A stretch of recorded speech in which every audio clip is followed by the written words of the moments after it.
In our previous episode, Lin's new teacher had gone head-to-head with a bloodthirsty python, managing to bring back more meat for our boy. Later, he took Lin to watch a bunch of what he called fake divine levels. Turned out they were the Empire's elders, and were here to gather some python meat for Princess Yao. By now, the beast wasted no time launching a devastating attack, nearly shattering the ship's protective barrier. One of the elders placed his hand on the ship's hull to stabilize the barrier.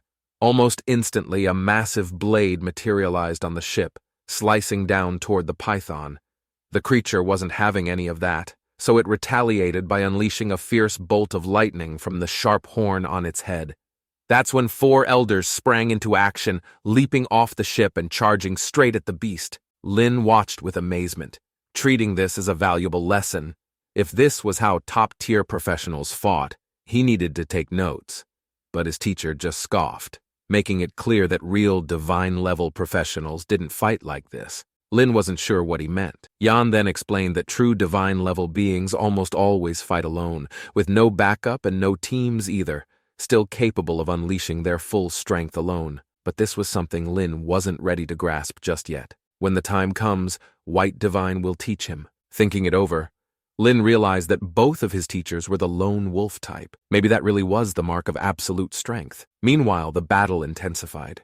The elders surrounded the python, launching relentless attacks, while those still on the warship took their shots. A giant blade, formed through their combined power, came crashing down on the python's tail. It was a clean hit, however. The severed tail started shrinking. It turns out that bloodthirsty python flesh discards impurities the moment it's cut off, leaving behind only pure essence. Even though the tail was considered the lowest quality part, it still held enough power for 5 people. From Lin's perspective, the elders were on the verge of victory.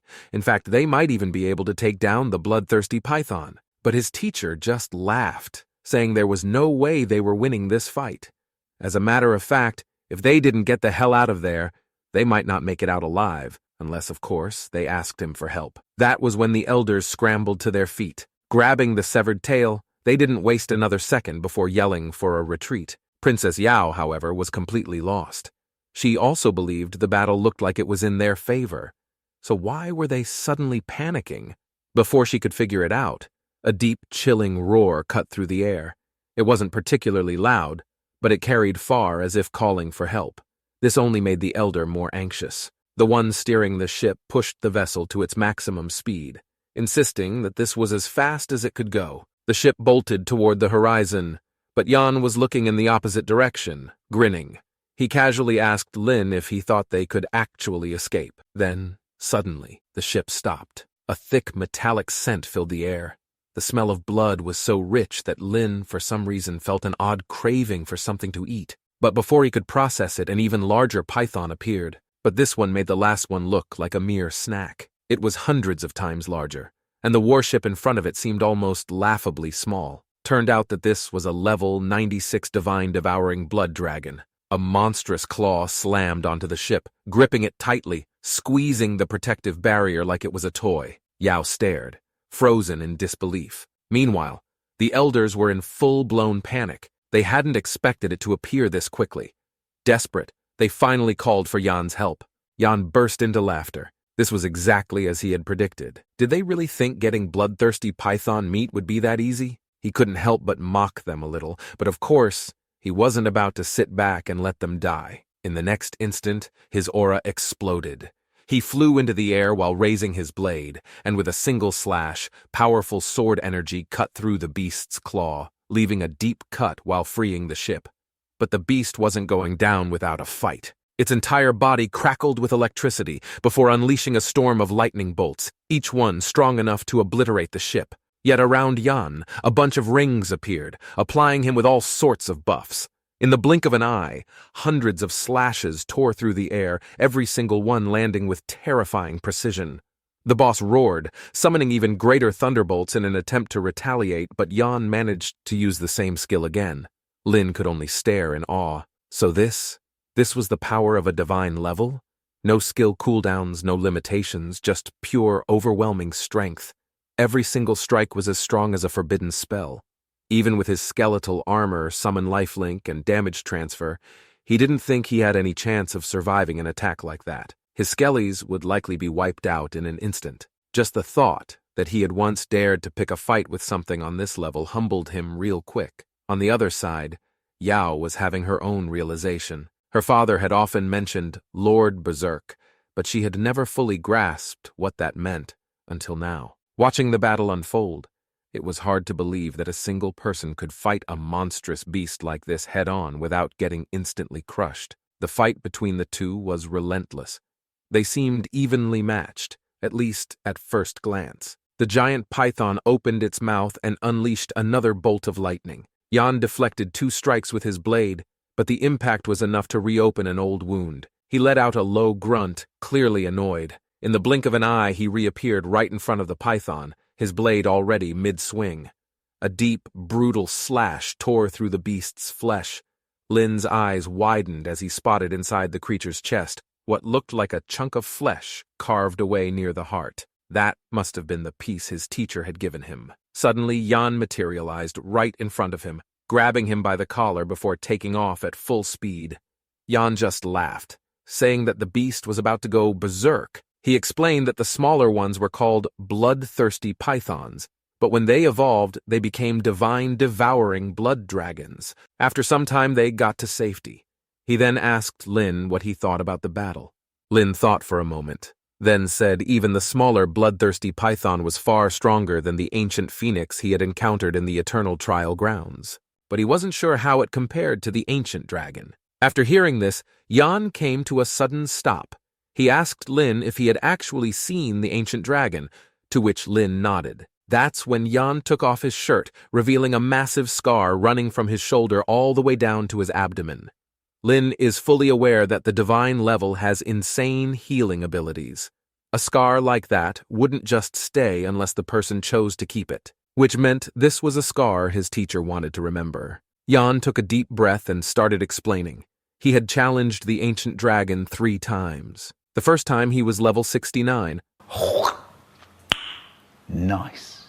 Part of a full raid team that had fought its way through the core region, cutting down one boss after another, until they finally found the ancient dragon. But when they finally stood before the beast, none of them dared to make a move. The dragon didn't attack them, but just a mere glance towards them was enough to make them run for their lives. The second time, he was level 89, just 1 step away from the divine level.